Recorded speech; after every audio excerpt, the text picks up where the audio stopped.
Halo semuanya. Kenalin, di sini saya Ayu dan saya bersama rekan saya. Lokal. Nah, di sini kita bakal ngapain kalau Kak? Nah, di sini tuh kita akan membahas tentang pencegahan demensia terhadap lansia. Nah, tapi sebelum kita masuk ke topik yang utama, kita akan memperkenalkan dulu nih tiga narasumber kita yang hadir pada hari ini. Nah, narasumber kita yang pertama itu ada Kak Novi. Halo, Kak Novi. Narasumber kita yang kedua itu ada Kak Sinta. Halo, saya Sinta. Dan narasumber kita yang ketiga itu ada Kak Pasar. Halo, saya Pasar.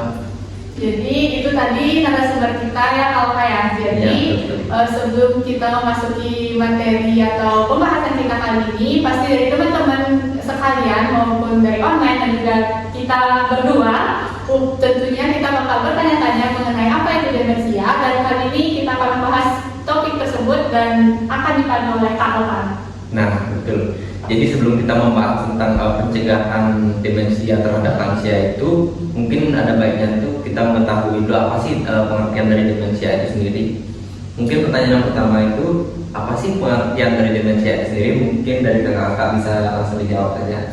Oke, baik Kak Loka. Jadi demensia adalah sindrom yang disebabkan oleh beberapa penyakit yang seiring waktu merusak sel saraf dan otak dan yang biasanya menyebabkan penurunan fungsi kognitif dan penurunan yang lebih parah dari yang biasanya yang disebabkan oleh penuaan. Nah, menurut WHO, tanda dan gejalanya yang pertama itu ada melupakan sesuatu atau kejadian yang baru dilakukan. Yang kedua itu kesulitan memecahkan masalah dan memutuskan sesuatu. Yang ketiga itu ada rasa cemas, sedih, dan marah dalam keadaan kehilangan ingatan. Yang keempat itu perubahan kepribadian. Yang kelima itu kesulitan menjalankan tugas yang baru saja dilakukan.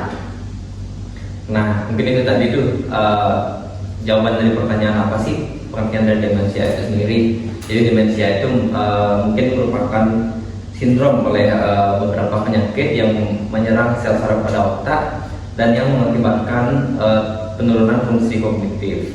Nah, mungkin kita lanjut saja ke pertanyaan yang kedua nih Kak Ayu. Apa sih apa semua lansia itu mengalami demensia? Apa enggak sih? Mungkin bisa langsung dijawab aja oleh kakak di sini. Baik, jadi apakah semua lansia akan mengalami demensia? Jadi tidak semua lansia akan mengalami demensia. Memang demensia ini sering dikaitkan dengan lansia dan lebih sering dialami oleh lansia.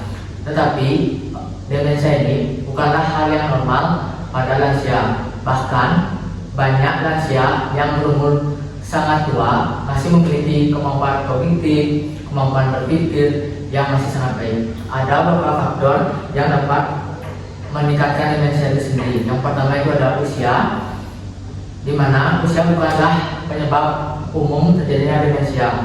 Dikarenakan demensia juga dapat terjadi pada usia yang lebih muda, mulai dari umur 30 tahun ke atas, dan pola hidup sehat merupakan faktor utama mengapa demensia itu bisa terjadi. Dan yang kedua, riwayat penyakit keluarga, mungkin dari keluarga seseorang yang mempunyai riwayat demensia dapat mengakibatkan terjadinya demensia. Dan yang ketiga itu diakibatkan oleh beberapa penyakit seperti penyakit jantung, stroke, dan penyakit hipertensi atau tekanan darah yang tinggi. Dan yang terakhir itu gaya hidup yang tidak sehat seperti merokok, minum minuman yang manis, dan sering makan makanan yang tinggi lemak. Seperti itu Kak Dokter, teman-teman. Oke, mungkin ini tadi jawaban apakah semua lansia mengalami demensia itu. Jadi jawabannya tidak ya teman-teman. Jadi demensia itu bahkan lansia yang berumur pun, ada yang berumur pun tidak mengalami demensia, begitu kan? Ya, betul sekali. Jadi mungkin demensia itu faktor utamanya tadi kan dari pola hidup ya salah satunya. Begitu. Mungkin pertanyaan selanjutnya langsung aja nih Kak Ayu. Oke, menyambung dari jawaban dari Kak Pasar dan juga sudah disampaikan oleh Kak Loka tadi bahwa demensia itu tidak semua lansia yang mengalami demensia, bahkan pada usia produktif juga dapat mengalami demensia. Nah, dari hal tersebut, pertanyaan selanjutnya itu apakah demensia ini dapat dicegah ataupun diperlambat seperti itu? Oke, baik Kak Ayu. Jadi demensia itu tentu saja bisa dicegah atau diperlambat perkembangannya, terutama jika dilakukan sejak dini dan konsisten. Meskipun belum ada obat yang benar-benar menyembuhkan, banyak penelitian menunjukkan bahwa perubahan gaya hidup dan perubahan faktor risiko dapat membantu mengurangi kemungkinan terkena demensia atau memperlambat penurunan kognitif. Gitu Kak Ayu. Oke, kalau dari hal-hal tersebut, apakah faktor yang membuat lansia itu rentan mengalami demensia seperti itu? Mungkin dari faktor gaya hidup atau mungkin dari faktor aktivitasnya yang kurang beraktivitas seperti itu. Mungkin apa sih faktor yang menyebabkan lansia tersebut rentan mengalami demensia seperti itu? Jadi faktor yang menyebabkan lansia rentan mengalami demensia itu yang pertama itu penuaan, di mana seiring bertambahnya usia kita akan mengalami penurunan fungsi otak dan struktur otak itu akan mulai berubah, seperti penurunan volume otak, penurunan neurotransmitter, sehingga hal tersebut yang menyebabkan penurunan fungsi kognitif yang menyebabkan terjadinya demensia. Dan yang kedua itu penyakit kronis. Penyakit kronis seperti hipertensi, penyakit jantung, diabetes. Nah, penyakit itu dapat menyebabkan rusaknya pembuluh darah atau otak, sehingga menyebabkan demensia vaskuler atau juga dapat memperparah demensia yang lainnya. Dan yang ketiga yaitu kurangnya aktivitas fisik dan mental, di mana kurangnya aktivitas fisik dan mental dan kurangnya stimulasi pada otak seperti membaca, bersosialisasi. Hal seperti itu jika jarang dilakukan dapat mempengaruhi pada fungsi kognitif, sehingga fungsinya menjadi lemah dan tidak berjalan seperti biasanya. Dan yang ketiga itu terkait dengan psikologis dan sosial, di mana lansia sering mengalami depresi, kesepian, dan stres. Hal tersebut berdampak negatif pada fungsi otak, sehingga dapat memperparah demensia yang dialami oleh lansia tersebut. Seperti itu Kak Ayu. Oke, jadi beberapa salah satu faktornya itu mungkin dari pola hidup, kemudian mungkin dari lansia yang dimana lansia kan tentunya itu kurang beraktivitas, kurang interaksi sosial. Nah, hal tersebut mungkin menyebabkan depresi yang dimana itu salah satu menjadi faktor dari demensia seperti itu. Nah, jadi selanjutnya mungkin pertanyaan selanjutnya bisa ditanyakan kepada Pak Loka. Oke, nah untuk pertanyaan selanjutnya nih, pengaruh apa sih pengaruh demensia itu terhadap aktivitas sehari-hari pada lansia itu sendiri? Mungkin bisa langsung dijawab. Oke, adapun beberapa pengaruh demensia terhadap lansia, pastinya itu yang pertama itu adalah terganggunya fungsi kognitif dari lansia. Jadi lansia ini bisa saja dia mengalami ingatan yang menurun. Jadi dia gampang lupa, seperti misalkan dia menaruh benda, itu dia bisa lupa menaruh benda itu di mana, kemudian bisa dia lupa akan nama dia siapa, kemudian dia tempat tinggalnya di mana. Kemudian yang kedua itu adalah penurunan gangguan fungsi fisik dan juga motorik halus, di mana untuk gangguan fisik sendiri itu berhubungan dengan mobilisasi. Jadi ketika lansia dia berjalan itu bisa saja beresiko jatuh karena adanya gangguan keseimbangan, serta untuk yang motorik halus itu adanya gangguan ketika lansia seperti misalkan menggunakan alat-alat makan, kemudian pada saat si lansia itu mengencingkan pakaiannya. Kemudian yang ketiga itu adalah gangguan pada activity daily living si lansia tersebut, di mana lansia tersebut memiliki gangguan ketika melakukan perawatan diri, seperti mungkin dia mandi, mungkin dia pada saat menggunakan pakaian atau menyisir rambutnya sendiri, dan juga toileting. Nah, ini nantinya akan berdampak di mana lansia itu akan mengalami ketergantungan terhadap orang lain atau caregiver-nya seperti itu.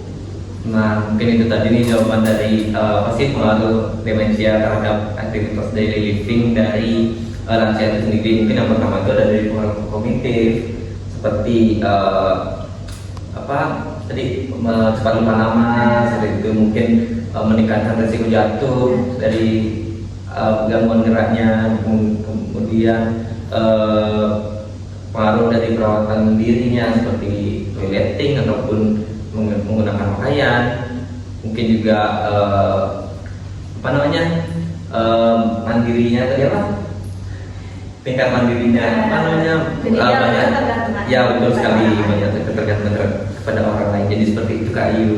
Oke, kan tadi sudah dijelaskan tadi sama Kak Novi dan juga sudah diperjelas lagi sama Kak Loka. Iya, betul. Jadi dari lansia ini apakah apa yang bisa diubah dari kebiasaan-kebiasaan buruk lansia agar tidak terjadi atau tidak mengalami demensia seperti itu? Jadi pertanyaannya itu kebiasaan buruk apa yang bisa diubah dari lansia tersebut seperti itu. Mungkin bisa langsung dijawab. Oke, baik Kak Ayu. Jadi yang pertama itu kurang tidur dapat menyebabkan risiko gangguan daya ingat. Yang kedua itu merokok dapat meningkatkan risiko demensia. Yang ketiga itu stres. Stres kronis dapat merusak otak dari lansia tersebut. Begitu Kak Ayu. Oke kan, jadi yang dapat dicegah atau diubah itu stres dan juga pola tidur seperti itu. Oke, jadi dari semua yang kita tanyakan tadi mengenai pengertian, baik itu apakah demensia itu dapat dicegah atau tidak, pastinya dari teman-teman juga bakal menanyakan apa sih tips dan trik agar lansia itu dapat diperlambat demensianya ataupun dapat dicegah. Itu mungkin bisa dijawab dari Kang Alfa. Oke, jadi ada beberapa tips yang bisa dilakukan lansia untuk mencegah atau memperlambat terjadinya demensia. Pastinya si lansia itu nantinya harus banyak-banyak melakukan aktivitas fisik seperti misalkan mungkin olahraga ringan. Kemudian bisa juga si lansia itu nanti disuruh untuk melakukan kegiatan-kegiatan baru di mana di sini berfungsi untuk meningkatkan cadangan kognitif dari si lansia tersebut. Kemudian pastikan juga lansia untuk tidak mengkonsumsi makanan yang tinggi akan gula, garam, dan juga lemak jenuh, dan juga pastikan lansia untuk tidur 7-8 jam per harinya. Selain itu juga hindari lansia dari mengkonsumsi alkohol ataupun rokok karena dua hal ini nantinya akan berpengaruh terhadap kerusakan jaringan pada otak si lansia tersebut. Seperti itu. Berarti intinya itu lansia perlu menjaga pola tidur, kemudian menjaga pola makan yang sehat, dan juga tentunya dari lansia itu melakukan aktivitas fisik sehari-hari dan menjauhi atau mengurangi rokok dan juga minuman alkohol seperti itu. Jadi mungkin bisa dialihkan lagi kepada Kak Oka. Nah, mungkin ini pertanyaan terakhir nih Kak Ayu. Jadi karena dari narasumber kita itu merupakan ahli merupakan berprofesi di bidang kesehatan ya. Contoh terutama di fisioterapi. Nah, jadi pertanyaan yang terakhir ini menyangkut dengan profesi mereka semua ini. Nah, jadi apa sih peran fisioterapi yang dapat dilakukan pada lansia yang menderita demensia itu? Mungkin bisa langsung dijawab. Oke, jadi peran fisioterapi yang pastinya yang pertama itu adalah untuk mempertahankan kemampuan fisik dari si lansia, kemudian mencegah adanya komplikasi atau gangguan-gangguan lain selain demensia. Dan yang ketiga itu pastinya untuk meningkatkan kualitas hidup dari si lansia. Nah, ini ada beberapa latihan yang bisa kalian lakukan di rumah untuk lansia. Yang pertama itu adalah latihan koordinasi atau keseimbangan, di mana latihan ini nantinya bertujuan untuk mencegah adanya risiko jatuh atau mengurangi risiko jatuh dari si lansia. Nah, contoh latihannya itu bisa melakukan one leg standing ataupun tandem walking. Nah, kalian bisa searching di internet kalian sendiri terkait apa itu one leg standing ataupun tandem walking. Nah, latihan ini bisa dilakukan 2-3 kali per minggu. Kemudian latihan yang kedua itu adalah latihan kekuatan otot yang dimana ini berfungsi untuk mencegah adanya kelemahan otot. Nah, contoh dari latihan ini itu bisa kalian gunakan alat-alat di sekitar kalian, seperti contohnya adalah botol air mineral. Kalian bisa lakukan gerakan seperti ini atau biasa kita sebut dengan bicep curl, yang dimana ini bisa dilakukan sama 2-3 kali per minggu. Kemudian latihan yang ketiga itu adalah latihan aerobik ringan, yang dimana ini bisa dilakukan untuk untuk meningkatkan sirkulasi darah ke otak, yang dimana contoh dari latihan aerobik ringan ini seperti misalkan jalan santai di dalam ruangan ataupun di luar ruangan, dan juga bisa lakukan senam ringan. Nah, ini bisa dilakukan 3-5 kali per minggu dengan durasi 20-30 menit. Kemudian latihan yang terakhir itu adalah latihan fleksibilitas atau ROM, yang dimana ini bertujuan untuk mencegah adanya kekakuan otot atau sendi dari si lansia tersebut. Nah, contoh dari latihan fleksibilitas atau ROM ini bisa dengan melakukan peregangan pada leher, kemudian bisa juga melakukan peregangan pada bahu, tangan, dan juga kaki. Selain itu juga bisa melakukan latihan wall slide. Nah, untuk wall slide sendiri juga kalian bisa searching sendiri di internet kalian masing-masing. Untuk frekuensi dari latihan fleksibilitas dan juga ROM ini bisa dilakukan setiap hari dengan durasi 10-15 menit. Nah, itu adalah beberapa latihan-latihan yang bisa dilakukan dan bisa dilakukan kalian untuk para lansia di rumah. Oke, itu tadi jawaban dari pertanyaan kita yang terakhir, yaitu apa sih peran fisioterapi pada lansia yang mengalami demensia. Nah, tadi sudah dijelaskan banyak banget ya Mbak Novi, seperti mempertahankan fungsi utama dari tubuh, kemudian latihan-latihan yang bisa kalian lakukan di rumah banget itu yang pertama latihan keseimbangan, latihan kekuatan otot, latihan aerobik, kemudian latihan fleksibilitas, dan itu banyak banget sudah dijelaskan jenis-jenis latihannya, kemudian intensitasnya pun sudah dijelaskan banget. Nah jadi seperti itu Kak Ayu, pertanyaan kita kan udah habis nih. Ya. Jadi di sini karena pertanyaannya sudah habis dan juga dari teman-teman juga pastinya sudah mengerti dan sudah jelas banget dari penjelasan pertanyaan yang diajukan dari narasumber kita kali ini. Jadi di sini saya akan menyimpulkan bahwa demensia itu adalah salah satu sindrom yang disebabkan oleh sejumlah penyakit yang seiring waktu akan merusak sel saraf dan juga otak yang akan mengakibatkan penurunan fungsi kognitif. Dan gimana sih cara mencegah dari demensia ini? Salah satunya itu tentunya mengatur pola makan, kemudian mengatur pola tidur, dan juga melakukan aktivitas fisik sehari-hari. Selain itu, kita juga dapat sebagai keluarga, itu sebagai lingkungan keluarga, kita juga dapat melatih lansia itu agar melakukan aktivitas fisik seperti yang sudah dijelaskan tadi, itu seperti latihan keseimbangan, latihan koordinasi, dan juga latihan fleksibilitas dan latihan lain yang juga yang memicu lansia itu tetap beraktivitas seperti itu Kak. Nah betul sekali, karena sudah tidak terasa ya Kak Ayu, kita sudah ada di penghujung acara, jadi kita akan mengucapkan terima kasih nih kepada ketiga narasumber yang telah hadir. Oke, mungkin segitu saja video kita kali ini. Semoga teman-teman bermanfaat video ini. Dan kita tutup dengan terima kasih dan dadah. Terima